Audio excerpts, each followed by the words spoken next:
गुरु प्यारी सात संगत जी, राधा स्वामी जी।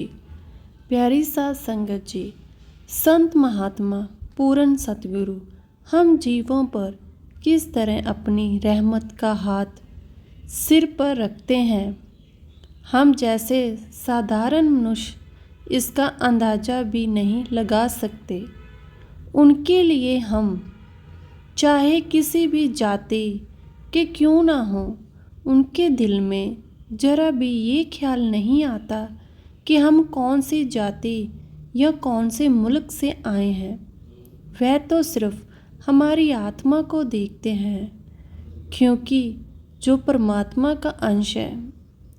सात संगत जी, आज मैं एक ऐसी ही प्यारी सी साखी आपको सुनाने जा रही हूँ। सात संगत जी, बात उस समय की है जब हजूर बाबा सावंत सिंह जी गद्दी पर विराजमान थे। सात संगत जी, संगत उन्हें प्यार से हजूर बड़े महाराज जी कहकर पुकारती थी। अगस्त 1947 को भारत का बंटवारा हो गया। बंटवारे के 7-8 महीने पहले से ही दोनों इलाकों में झगड़े, लूटमार, दंगे आदि शुरू हो गए थे। लोग बेघर हो रहे थे।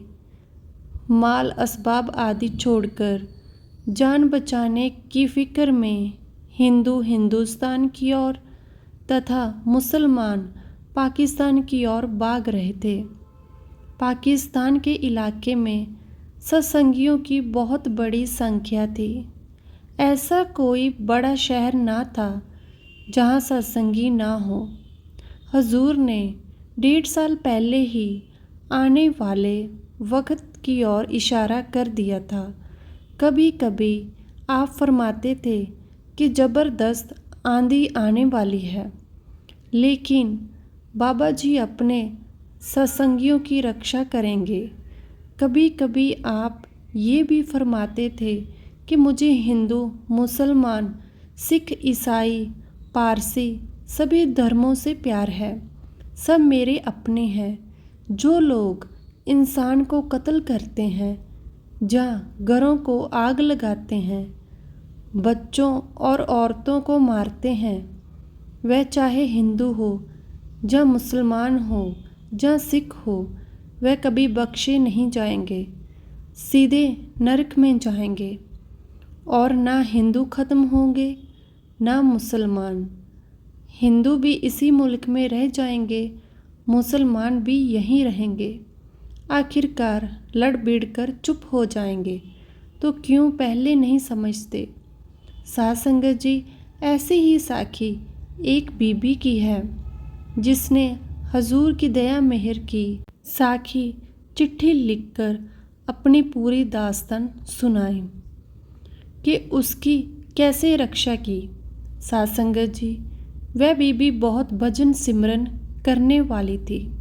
उसको नाम लिए अभी कुछ ही दिन हुए थे, लेकिन अपने सतगुरु पर पूर्ण विश्वास के साथ टाइम टू टाइम भजन सिमरन करती थी। दंगे फसाद तो चल ही रहे थे। जब वह बीबी एक रात को अकेली अपने 5 बच्चों के साथ घर पर थी, उसका पति जो बाहर गया हुआ था, वह बाहर इसलिए गया कोई सुरक्षित जगह देखकर आए, फिर सब लोग वहीं जाकर रहेंगे। कहते हैं जब कोई मुसीबत आती है तो इसका फ़ायदा बुरे लोग कैसे उठाते हैं। जब उपरदियों को और चोरों को पता चला कि इसका पति घर पर नहीं, कहीं बाहर गया हुआ है, तब उन्होंने सोचा चलो मौके का फ़ायदा उठाएं। वो कहते हैं ना, मनुष्य जब कर्म करता है तो अंधा हो जाता है, फिर अगला पिछला कुछ नहीं देखता। लेकिन जब उस परमात्मा की मार पड़ती है तो वह उस परमात्मा को ही दोष देने लगता है।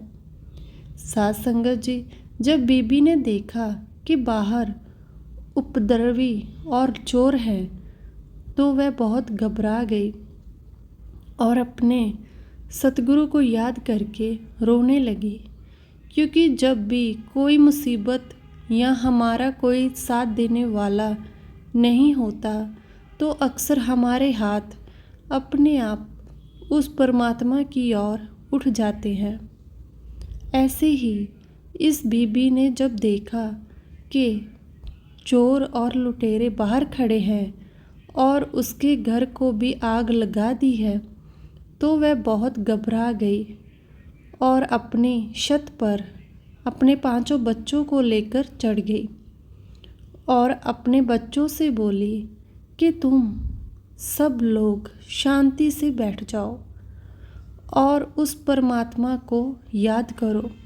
और विचार करने लगी, अब तो मौत सामने है, क्यों ना मैं अपने सतगुरु का नाम सिमरन करूं।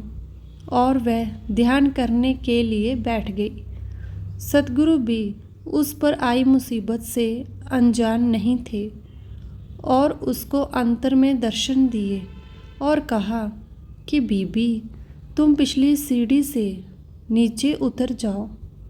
लेकिन मैं हैरान परेशान कि मुझे कहीं सीढ़ी दिखाई तो दे नहीं रही, जिससे मैं और बच्चे नीचे लेकर उतर जाऊं। फिर मैंने कहा, सच्चे पातशाह, मुझे तो कहीं सीढ़ी दिखाई नहीं दे रही जिसके सहारे मैं उतर जाऊं। सीढ़ी तो यहाँ है ही नहीं। तब सतगुरु जी ने बताया कि ये देख और ध्यान से देखो, बांस की सीढ़ी लगी हुई है या नहीं। मैंने जब ध्यान से देखा तो मुझे बहुत आश्चर्य हुआ, सच में वहाँ सीढ़ी थी। तब मैं और बच्चे एक एक करके नीचे उतरे। फिर कहा, घबराओ नहीं, 5 मिनट बाद लारी आती है, उस पर बैठ जाना। मगर लारी आई, वह बहुत बड़ी थी। मैंने कहा, मैं इस पर नहीं बैठ सकती। तो फिर बोले, अभी और थोड़ी देर ठहरो, दूसरी लारी आने वाली है, उस पर बैठ जाना। थोड़ी देर बाद जब लारी आ गई, हम सब लोग उस लारी पर बैठ गए। तब हजूर जी ने ड्राइवर से कहा, भाई, इस बीबी और बच्चों को रावलपिंडी गंदे नाले के पास लाला राजा राम के मकान पर उतार देना। बीबी मन में विचार करने लगी कि मैंने तो कभी भी रावलपिंडी देखी ही ना थी, ना कभी गंदा नाला ही देखा था। फिर भी वह इतनी डरी और घबराई हुई थी कि बिना कुछ बोले सुनती रही और उसकी लारी चल पड़ी और हजूर भी गुप्त हो गए। फिर मैं रावलपिंडी बच्चों को लेकर आ गई और अपने आप को और अपने बच्चों को सुरक्षित पाकर मैंने हजूर की दया और कृतज्ञता के आंसू से शुक्राना करने लगी। हे सच्चे पातशाह, तेरा शुक्र है, शुक्र है, शुक्र है। साथ संगत जी, साखी आपको कैसी लगी कमेंट में ज़रूर बताना। चैनल पर पहली बार आए तो सब्सक्राइब करें। गुरु प्यारी साथ संगत जी, राधा स्वामी जी।